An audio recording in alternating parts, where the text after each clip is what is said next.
नमस्कार, स्वागत आहे तुमचे आपल्या आवडत्या यूट्यूब चॅनल ज्योतिषी उपायमध्ये. आज आपण जाणून घेणार आहोत मंगळ आणि शनीमध्ये निर्माण होणारा समसप्तक योगाबद्दल. हा योग जवळपास 3 वर्षानंतर होत आहे.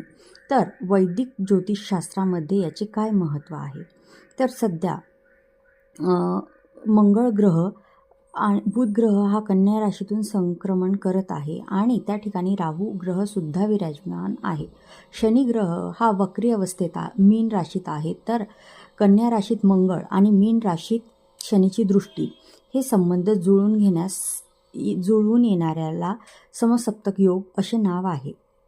या योगाचा 4 राशीवर थोडा वाईट परिणाम होणार आहे. तर आपण जाणून घेणार पुढील त्या 4 राशी कोणत्या आहेत.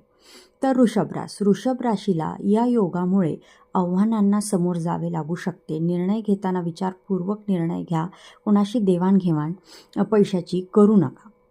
मिथुन राशी यांना या शनी मंगळच्या समसप्तक योगामुळे येणाऱ्या वैवाहिक जीवनात काही वाईट परिणाम दिसू शकतात. कामाच्या ठिकाणी मानसिक तणाव जाणवू शकतो.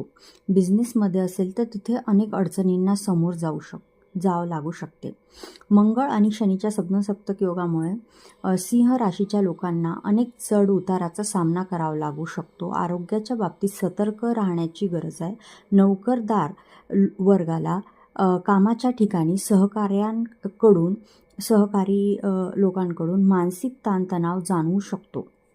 कोणाला पैसे उधार देणे टाळा. वृश्चिक राशीला या योगामुळे फार अडचणीचा सामना करावा लागू शकतो. तुमच्या जवळच्या व्यक्तीबरोबर तुमचे संबंध बिघडू शकतात. तसेच खर्चात अनपेक्षितपणे वाढ होऊ शकते. पैसे हे जपून वापरा. विनाकारण खर्च करू नका. कामाच्या बाबतीत प्रामाणिक राहा. व्हिडिओ आवडला असेल लाईक करा, शेअर करा आणि चॅनलला सबस्क्राईब करा. धन्यवाद.